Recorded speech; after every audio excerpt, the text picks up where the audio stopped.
The story starts on a quiet morning by the lake, the air still, the water calm, but something felt wrong. Strangers stood at my fence, pointing at my cabin, whispering like it was theirs. And then I saw it. Papers in their hands, with my property address printed bold.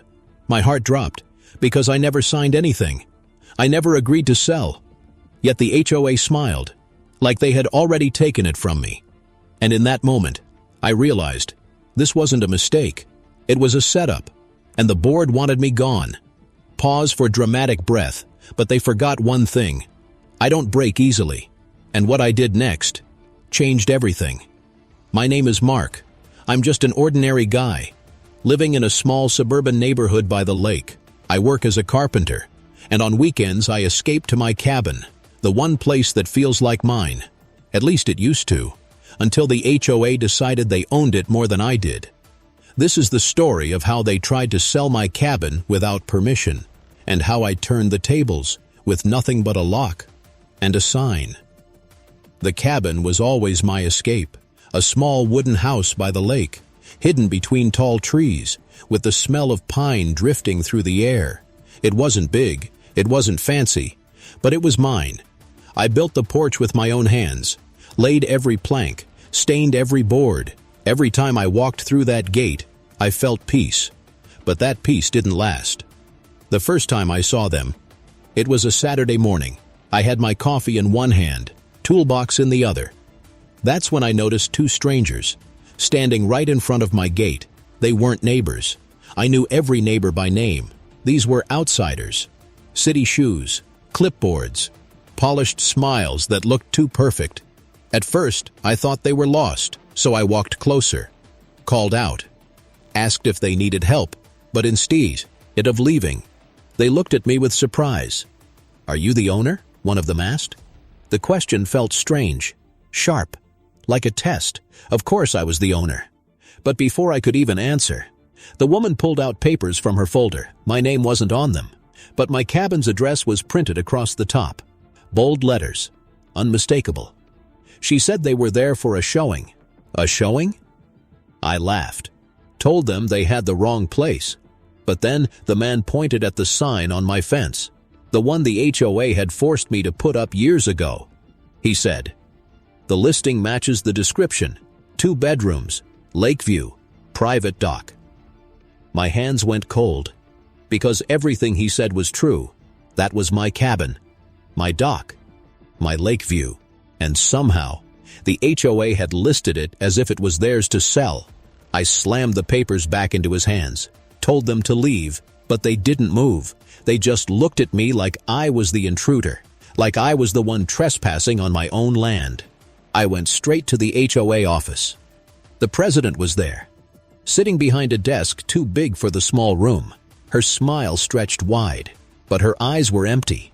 When I demanded an explanation, she tilted her head like I was being unreasonable. "We're simply exploring options for the community," she said. Options? Since when did my cabin become an option? I reminded her, loud and clear, that I paid for that cabin. I built half of it myself, and the deed was in my name. But she didn't care. She leaned back, folded her arms, and said something I'll never forget. "You're part of this neighborhood, and the neighborhood decides what's best for the property values." Property values. That's all we ever were to them. Not people, not families. Just numbers in their spreadsheet.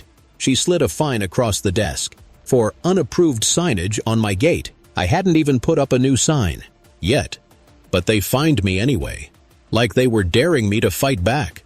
That night I sat on my porch, staring at the water. The moonlight danced on the lake, but my mind was racing. What else had they planned? How far would they go if I didn't stop them? And then, I knew exactly what to do. The next morning I went to the hardware store, bought steel, chains, a heavy padlock that looked like it could survive a war. I welded a new gate, tall and unbreakable, and when it shut, the sound echoed like a warning bell. On the front, I hung a bold sign in black and white, "Private property, not for sale." The board didn't like that. The very next day, the president showed up with her little army of board members and a realtor trailing behind. They stood outside the gate, shouting my name, demanding I open it. She waved her papers in the air, but her voice cracked with anger. "You can't do this," she yelled. But the lock didn't care. The gate stayed shut, and the sign stared back at them like a mirror. That was the first time I felt the shift for once. They weren't in control. For once, I held the power, and they hated it. But the truth is, this was just the beginning. The more I resisted, the more desperate they became, and what happened next would shock even me. The gate changed everything. For years, the HOA treated me like I was small, like I was just another number to push around. But the moment that padlock clicked shut, I felt something I hadn't felt in a long time. Control. The president didn't like it. Not one bit. She stood on the other side of the fence, red in the face, clutching her papers like they were weapons. The realtor shifted uncomfortably, clearly realizing he had been dragged into something messy, and the other board members, well, they stayed quiet, glancing at each other, waiting for someone else to take charge. I leaned against the gate, calm on the outside, boiling on the inside. "This cabin is mine," I said slowly, "and no one is selling it but me." The president's smile vanished, and replaced with something darker, something hungry. "We'll see about that," she snapped, and then they all turned and left. But I knew it wasn't over. It was only the start of a war. The letters came first. Neat white envelopes slid into my mailbox every few days. Each one carried a new threat, a new fine, a new rule I had supposedly broken: grass too long, trash bins too close to the curb, even noise complaints on nights I wasn't even there. They wanted to drown me in paper, to bury me in rules until I gave up, but I didn't bend. Instead, I saved every letter, stacked them high on my cabin table, a tower of proof of their lies, their harassment, their obsession with control.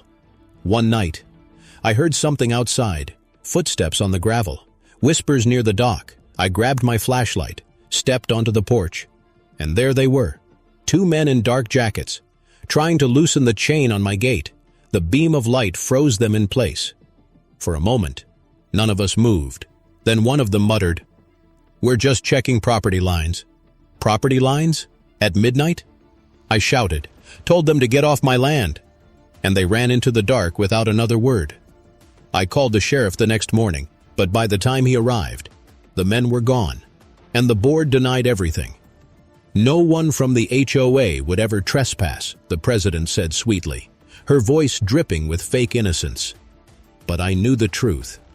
And the truth was, they were willing to sneak in at night to break me. Days turned into weeks, and the fight only grew louder. The board started knocking on neighbors' doors, spreading rumors about me. They called me unstable, selfish, even claimed I was a danger to the community. Some neighbors believed them, some didn't, but the whispering grew, and suddenly every trip to the grocery store, every walk down the street, I felt the eyes on me. The worst part? Some people actually came to tour the cabin. The realtor must have left the fake listing online. Cars pulled up by the gate. Strangers stared at the sign, pointed at the lake, and then drove off, shaking their heads.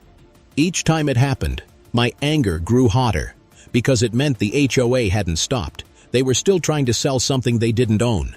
One afternoon, I decided to confront them head-on. I walked into the HOA meeting, a room full of folding chairs and smug faces. The president sat in the middle, gavel in hand, tapping it lightly like she owned the whole world. When she saw me, her smile froze. "Ah, Mr. Carpenter," she said, her tone like poison wrapped in sugar. "Do you have something to say?" I dropped a stack of their letters on the table. The sound echoed, papers sliding everywhere. "This is harassment," I said. "This is illegal." For a moment, silence. Then the room erupted. Board members muttering, neighbors gasping, the president glaring. She picked up one of the letters, tapped it with her finger. "These are lawful notices," she hissed. "You are in violation." "Violation of what?" I shot back. "Owning my own cabin? Keeping what's mine?" The meeting ended in chaos. People shouting, chairs scraping, the president storming out. But I noticed something that night. Not everyone was on her side. A few neighbors whispered support, a quiet nod here, a hand on my shoulder. There, the cracks in her power were starting to show, but the president wasn't done. She raised the fines higher. Hundreds, then thousands. She sent legal notices threatening foreclosure. She even hinted that the HOA had eminent domain rights over my property, which was a lie, but a dangerous lie, because if you say something enough, people start to believe it. That's when I decided. I couldn't just defend anymore. I had to attack. I hired a lawyer. Not a big city one, just a tough old guy who knew property law better than anyone. We went through every document, every letter, every false fine, and what we found made me smile. The HOA had broken their own bylaws. Multiple times, they had no authority to list my cabin, no authority to issue half the fines they sent me, and once we exposed that, their whole case would collapse. But the fight wasn't just in the courtroom. It was psychological too. The president started sending her little soldiers past my gate again, walking dogs that weren't theirs, taking pictures of my lawn, leaving notes taped to my mailbox. One note said, "You can't win." Another said, "Everyone is against you." I laughed when I read them, but deep down, I knew this wasn't just about property anymore. This was about power, pride, and the lengths people will go when they think they own you. The day of the hearing finally came. I walked in with my lawyer, the board sitting stiff on the other side. The president smirked like victory was already hers.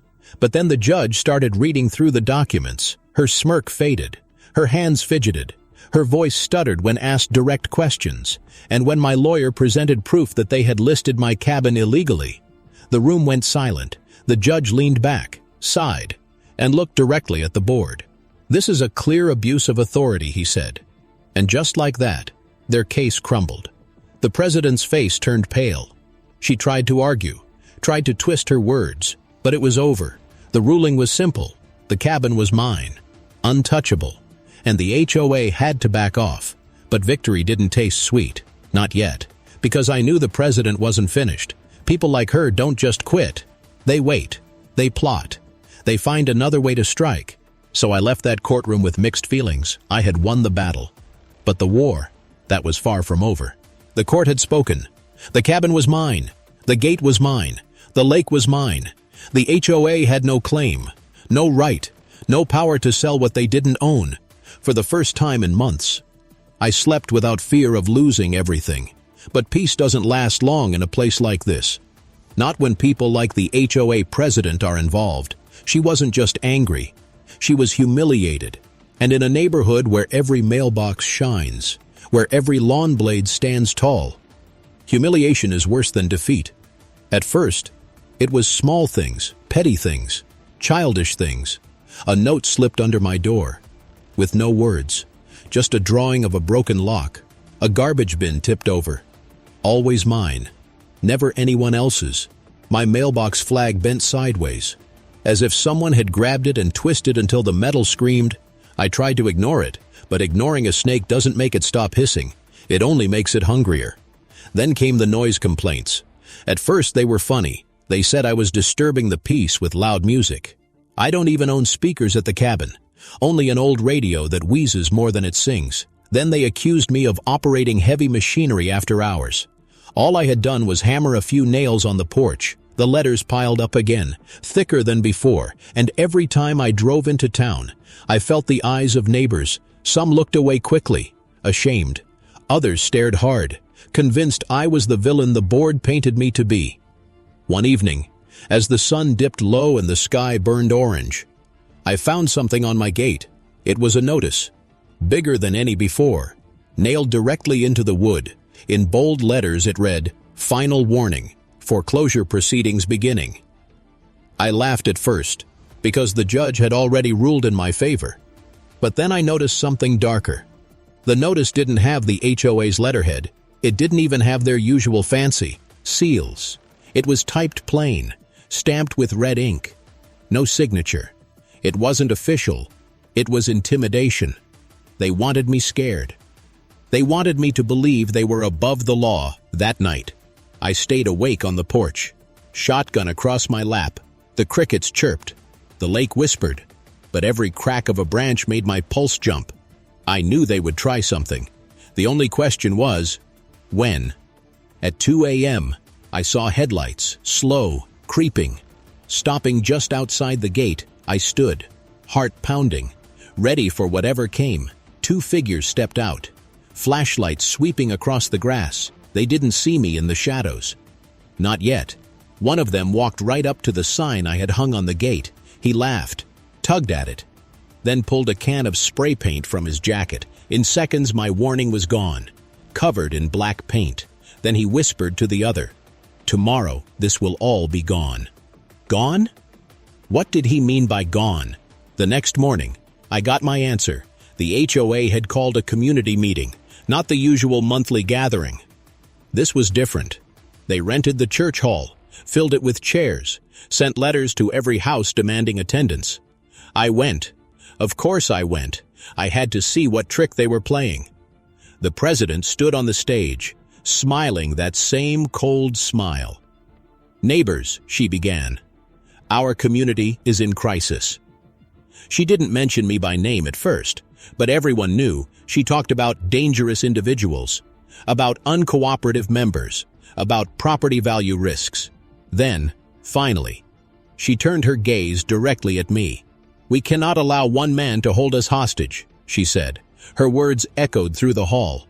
Gasps, whispers, even applause from a few. Hostage. They painted me as a criminal, just for defending what was mine. I stood, the whole room turning to watch. "I am not your enemy," I said.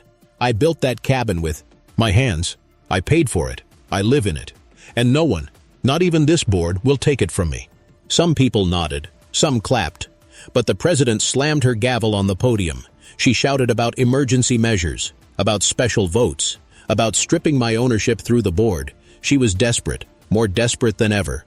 That's when I realized something chilling. She didn't just want the cabin, she wanted me destroyed. The weeks that followed felt like a chess game, every move I made. The HOA countered. If I painted the fence, they filed a violation for unapproved colors. If I trimmed the lawn, they claimed it was too short. When I parked my truck in my own driveway, they said it blocked community sightlines.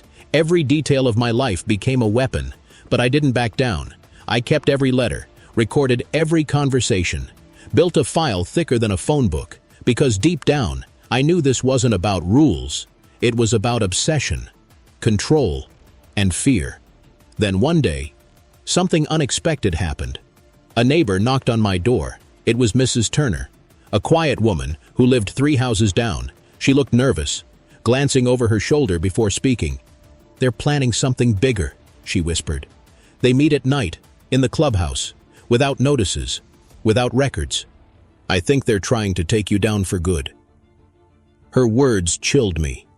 If the board was meeting in secret, what were they planning? And why did it sound more dangerous than fines and letters? That night, I parked near the clubhouse, far enough to stay hidden. Through the windows I saw them, the president and her loyal board members, papers on the table, maps. My cabin circled in red ink. I couldn't hear every word, but I caught enough. Condemnation, safety hazard, community removal. They weren't just trying to find me anymore. They wanted to erase me. I drove home, hands shaking on the wheel for the first time. I wondered if I had underestimated them, if this fight wasn't just about property anymore, but survival. The next morning, another letter arrived. But this one wasn't like the others. It wasn't a fine. It wasn't a warning. It was an invitation. Attend the emergency board hearing, or the decision will be made without you. My stomach dropped. Decision? What decision? I folded the letter, slipped it into my pocket, and walked outside to the gate. The sun was rising, painting the lake in gold. But I felt no peace, because I knew the next move they made could take everything away. The letter burned in my pocket, an invitation to their so-called emergency board hearing.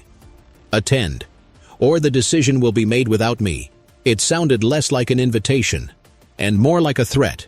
For 2 days, I stared at that paper. I thought about ignoring it, letting them play their little games without me. But then I remembered the way they circled my cabin in red ink during that secret meeting. This wasn't just paperwork anymore. This was a plan. and I needed to know exactly what they were planning, the night of the hearing. The air felt heavy. I walked down the street, past rows of houses with their perfect lawns, perfect fences, perfect silence. Every window seemed to watch me. Every porch light flickered like an eye. When I reached the clubhouse, the parking lot was full, more cars than I had ever seen for any HOA meeting before. They wanted an audience. Inside, every chair was taken, neighbors filled the room, whispering, staring. The board sat in front like judges, the president in the center, her gavel resting against polished wood. When she saw me walk in, her smile spread wide, but her eyes burned cold. "Ah, Mr. Carpenter," she said, her voice echoing through the room. "Thank you for joining us. Tonight, we will finally decide the future of your cabin." The hearing began, one by one. Board members stood and read from papers. They called my cabin unsafe, unapproved, a risk to property values. They lied about everything. Said the structure was unstable. Said my dock was a hazard to children. Even claimed I had violated zoning laws that didn't exist. Each accusation was worse than the last, and every time I tried to speak, the president slammed her gavel. "Out of order," she snapped. Again and again, cutting me off. Then she stood, lifted a document for the crowd to see. "This is a motion to condemn the cabin," she announced. "If approved, the HOA will take steps to remove the structure and reclaim the property for the benefit of the community." Gasps filled the room. Some neighbors whispered in shock. Others clapped. I felt my chest tighten. They weren't just trying to find me anymore. They were trying to erase my cabin from existence. I stood, my voice louder than her gavel. "You have no authority," I shouted. "The court already ruled in my favor. This is illegal." But the president just smiled, that same cruel smile. "We make the rules here," she said softly. "And tonight, the community will decide." She called for a vote.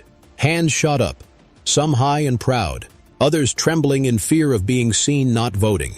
When it was over, she counted slowly, savoring every second. Then she looked at me and whispered the words like poison. "Majority rules." The room erupted in noise, some cheering, some arguing, some leaving in silence. I stood frozen, fists clenched, jaw tight. They had voted to condemn my cabin, but deep inside, I knew it was just a show. They wanted me scared, humiliated, cornered, because legally, their vote meant nothing, but symbolically, it meant war. The next morning, the war arrived at my gate. 2 trucks pulled up, engines rumbling. Men in reflective vests climbed out, carrying clipboards and tool bags. One of them walked straight to the gate and shouted, "Inspection order!" I laughed bitterly. They too. Thought they could scare me with fake inspectors now?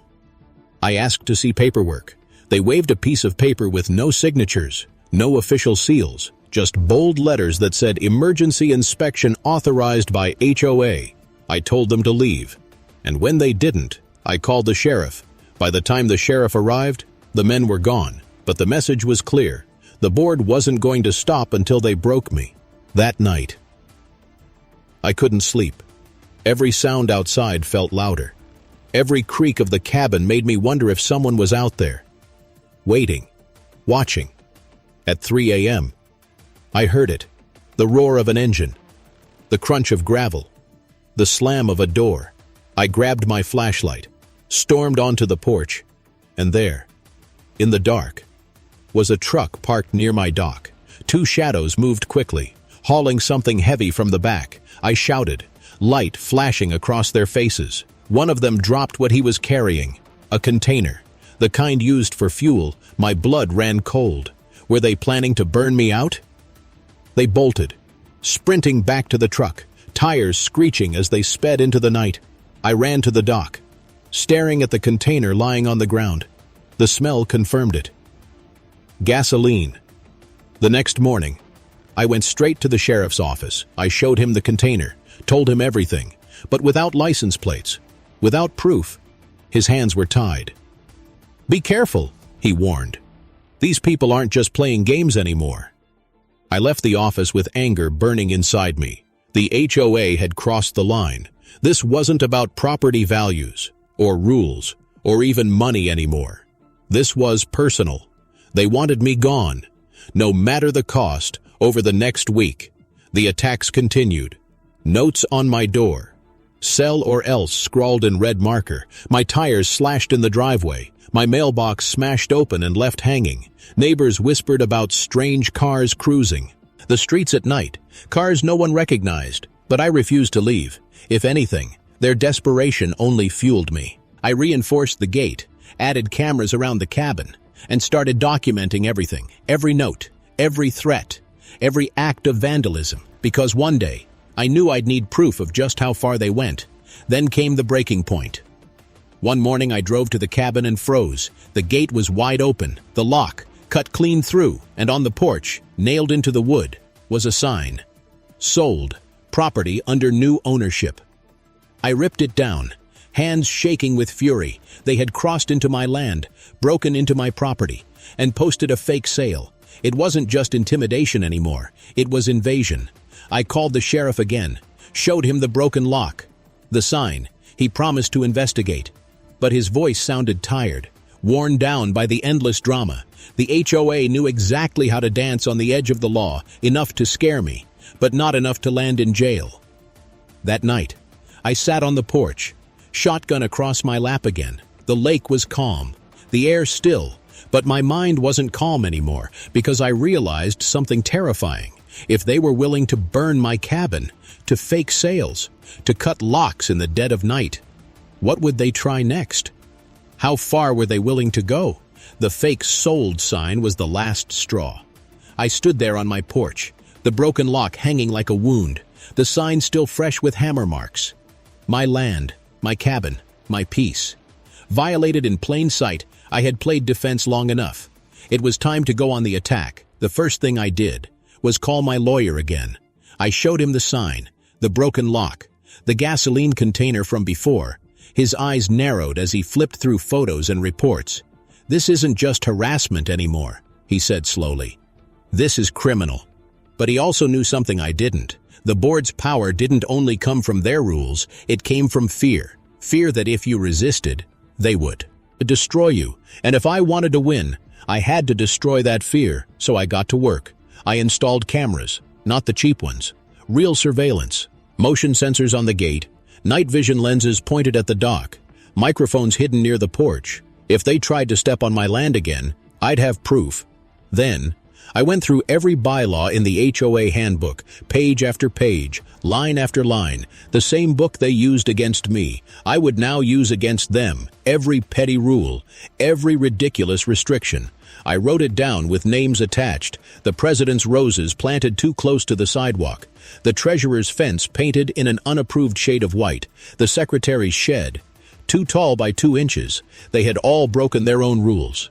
And soon, I would show the entire neighborhood. But I didn't stop there. I started digging into finances. The HOA charged every family hundreds in dues, thousands a year. But no one ever questioned where the money went.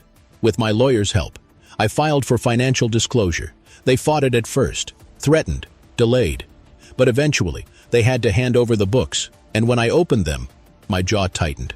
Lavish dinners marked as community meetings. Expensive trips labeled as research. Even private purchases hidden under maintenance fees. It wasn't just corruption. It was theft. They weren't protecting the community. They were feeding themselves. I knew I had enough to destroy them, but I wanted to do it the right way. So I started small. One night, I slipped flyers into every mailbox, anonymous, simple, with pictures of their violations. Did you know your HOA president's roses break Regulation 14B? Did you know your treasurer's fence is not approved by design code? Did you know your board fines you for rules they don't follow themselves? By morning, the whispers had started. Neighbor just walked slower past the board's houses, pointing, muttering, for the first time. The spotlight wasn't on me. It was on them. Then I dropped the bomb. At the next community meeting, I stood up quietly, no shouting this time. No gavel battles, just calm words, and a folder full of evidence. "I'd like to share something with the community," I said. The board shifted nervously, the president narrowing her eyes. One by one, I pulled out receipts, photos, copies of financial records, dinner bills, hotel stays, shopping sprees, all paid for with HOA money. The room went silent. Neighbors leaned in, jaws dropping, whispers growing louder. The president tried to shout me down, but the papers were undeniable. The truth was out, and for the first time, the board looked weak. But weakness is dangerous. A cornered enemy fights hardest, and the president wasn't about to lose everything without a war. 2 nights later, my cameras caught them, figures creeping near the gate again. This time with tools. One tried cutting wires, another pried at the camera mount. But what they didn't know was that the feed streamed directly to my phone. I called the sheriff, and for once, they arrived in time, caught red-handed. Trespassing, tampering with private property. The board tried to spin it, called it a routine inspection, but the sheriff wasn't buying it anymore.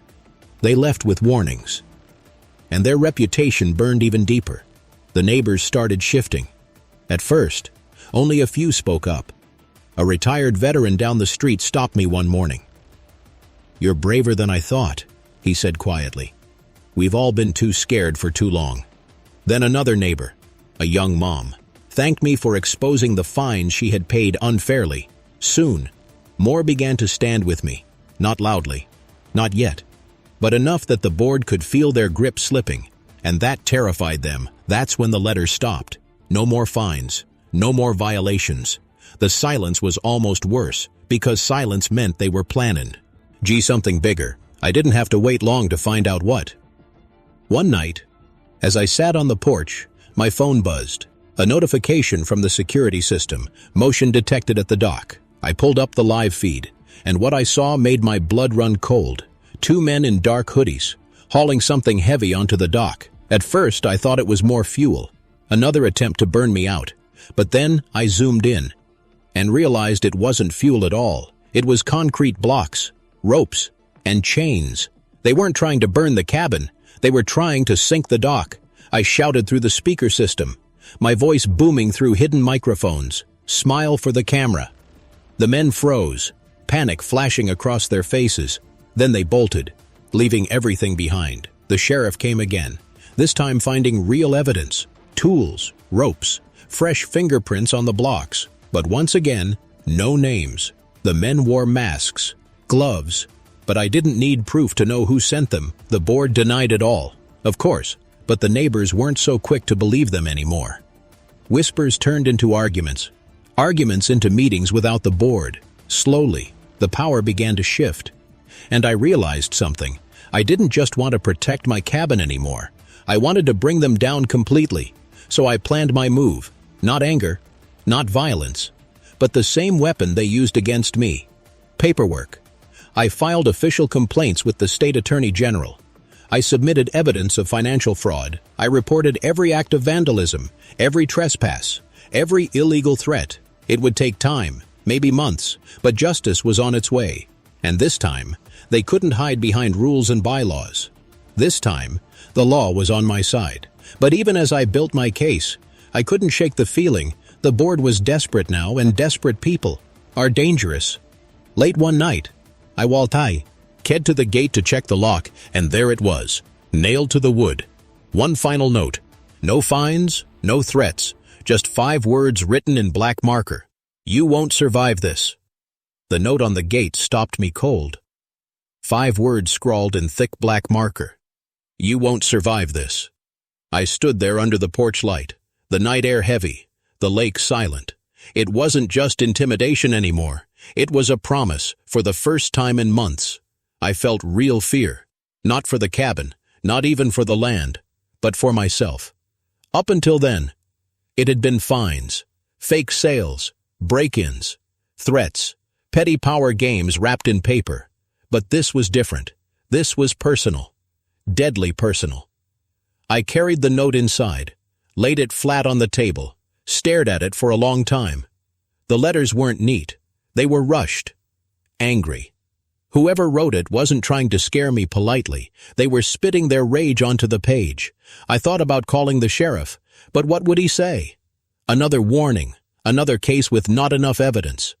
They would walk free again, just like before. No, I couldn't just depend on the law anymore if I wanted to survive this. I had to be smarter than them, and I had to be ready.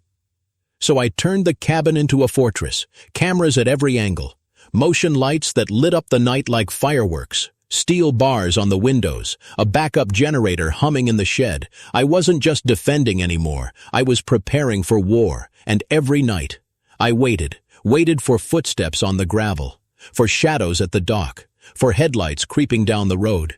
Each sound made my heart pound. Each silence felt heavier than the noise. The neighbors noticed too. Some avoided me completely, scared of being caught in the crossfire. Others came quietly, whispering their support. One evening, Mr. Turner from across the street stopped me as I walked to my truck. "They're losing control," he said softly. "Half the neighborhood is questioning the board no. People are tired of the fines, tired of the fear."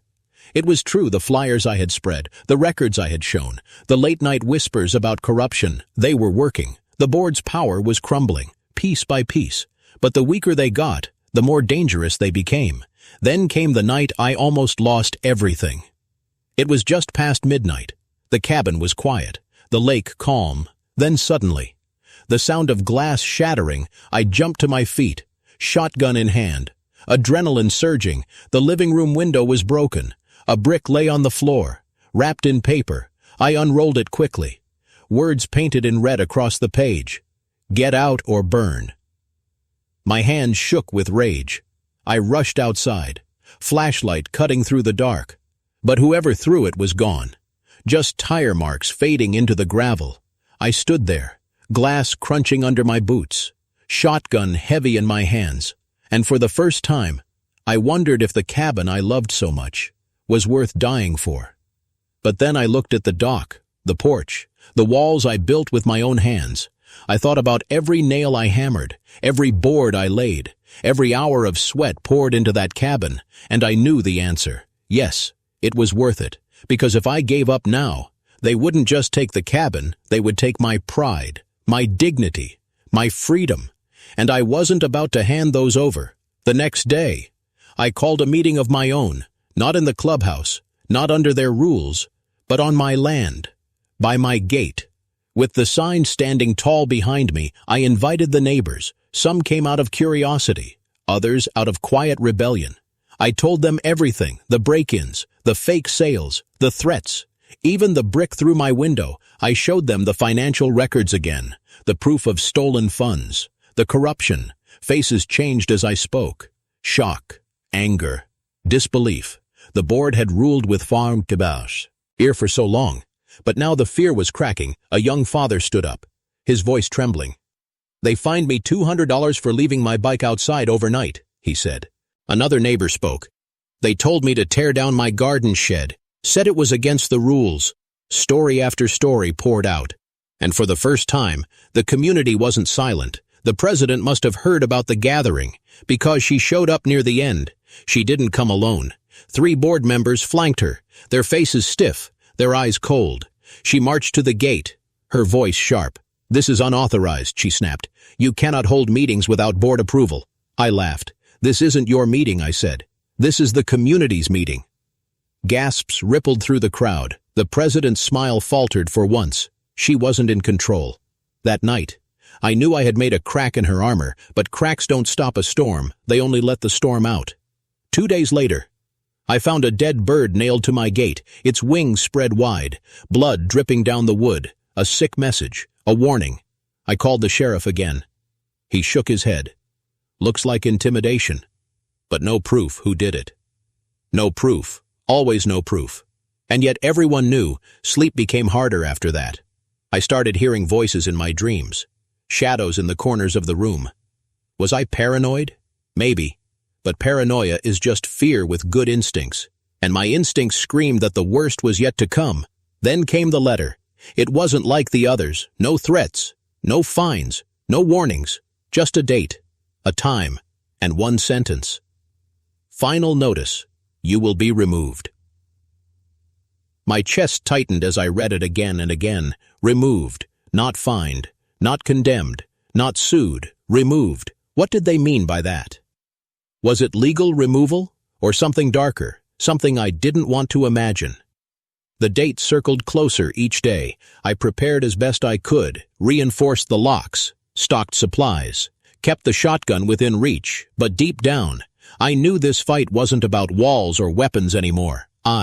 It was about endurance, about who would break first, and I refused to break, the night before the final notice date.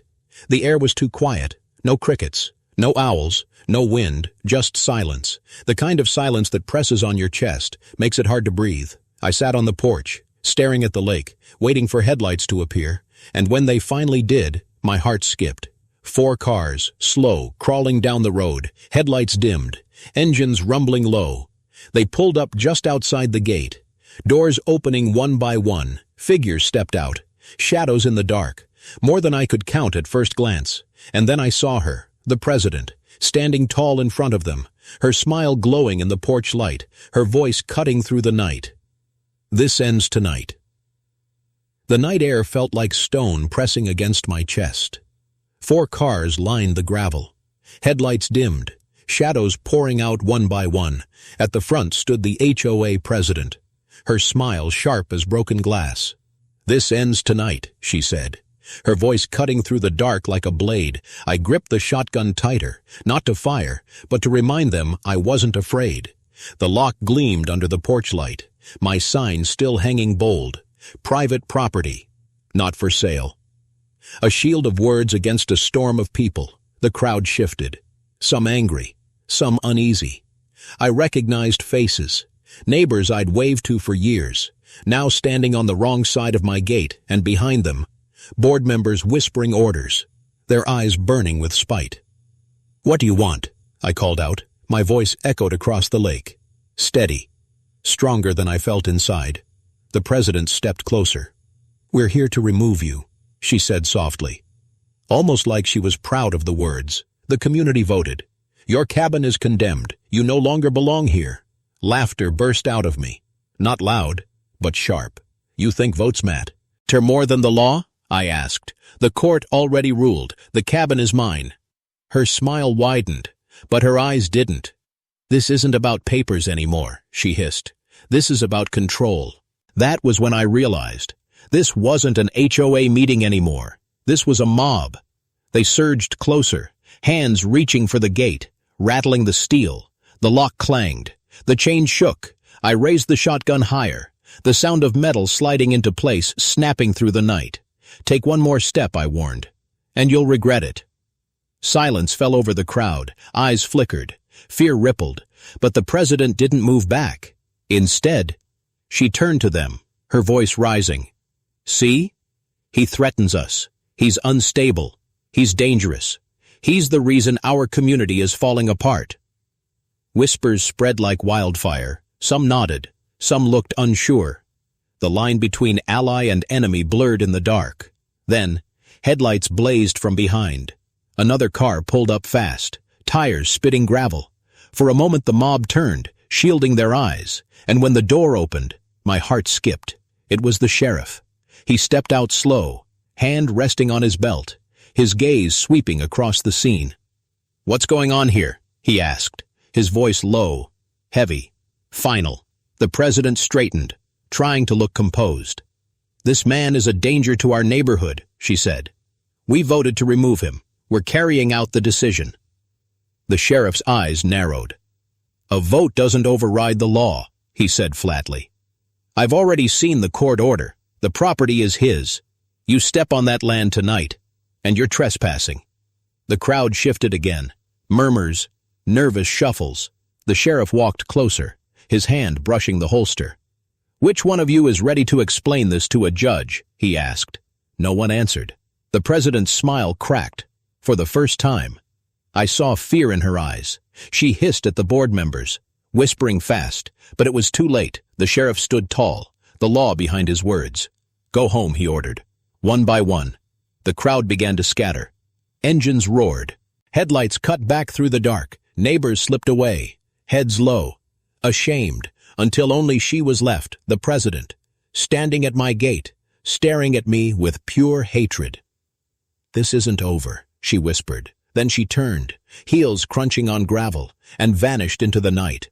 When the last car disappeared, silence returned. The sheriff looked at me, his face tired, worn. "You need to be careful," he said. "These people aren't just neighbors anymore. They're desperate, and desperate people are dangerous." I nodded. The shotgun still heavy in my hands. He left soon after, tires fading into the distance, and I stood alone again. The cabin quiet, the lake still. Days passed.